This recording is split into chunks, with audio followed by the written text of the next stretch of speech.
جہاں تک اپنے خاص ماحول کا تعلق ہے، گھر میں اپنے بچے ہیں، ماتحت ہیں، تو وہاں تو گھر کے سربراہ کو وہ لا تعلق ہو کر رہنا تو بہت خطرناک ہے۔ لا تعلق ہو کر رہنا کہ ان کی زندگی کیسی ہے، کیسے پروان چڑھ رہی ہے، کس طرف جا رہے ہیں، کیا کر رہے ہیں۔ اچھا لا تعلق بعض والدین بھی کیا کرتے ہیں، اولاد کے ساتھ خوشگوار تعلق قائم رکھنے کے لیے وہ کیا کرتے ہیں، مداہنت کرتے ہیں۔ دین، مداہنت کا مطلب ہوتا ہے ناجائز نرمی، کہ بیٹے تنگ ہوتے ہیں جی۔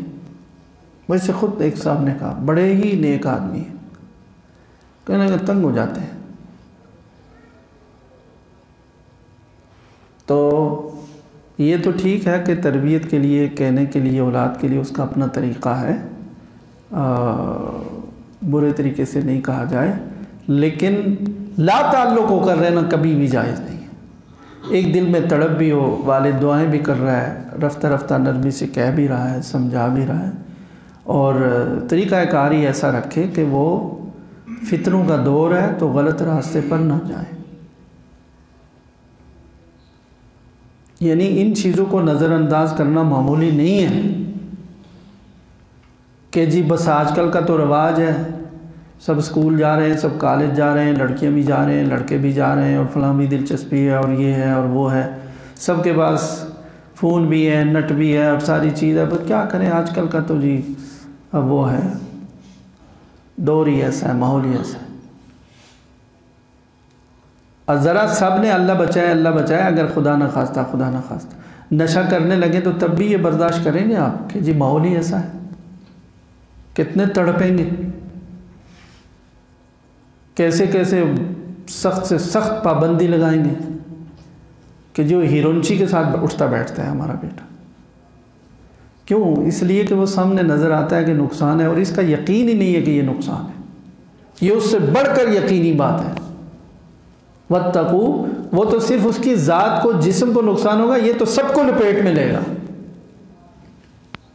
گناہوں پر خاموشی اختیار کرنا بڑوں کا اپنے چھوٹوں کے لیے، یعنی جو ساری سرگرمیاں ہیں گناہ والی اور نافرمانی والی، جو فسق و فجور والی زندگی ہے، اس کو برداشت کرنا اور لا تعلق رہنا، یہ صرف نہیں کہ ان کا نقصان ہے، یہ تو سب کو لپیٹ میں لے گا۔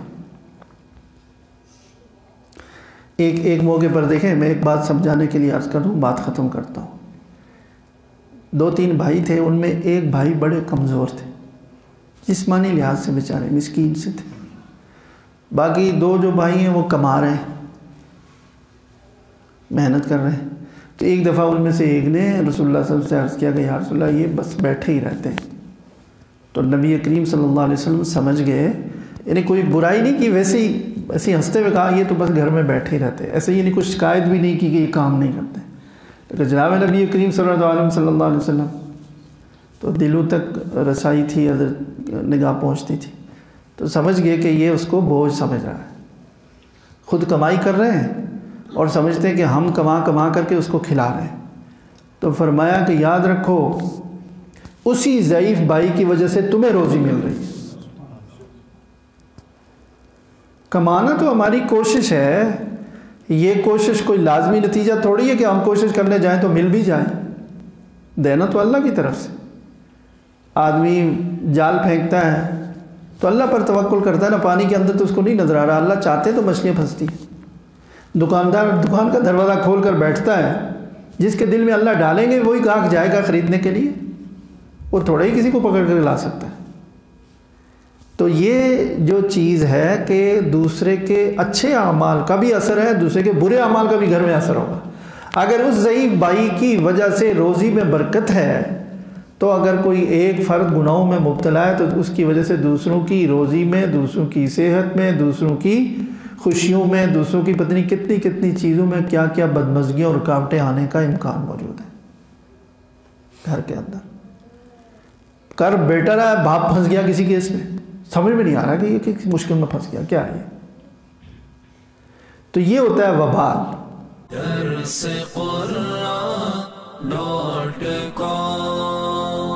www.darsequran.com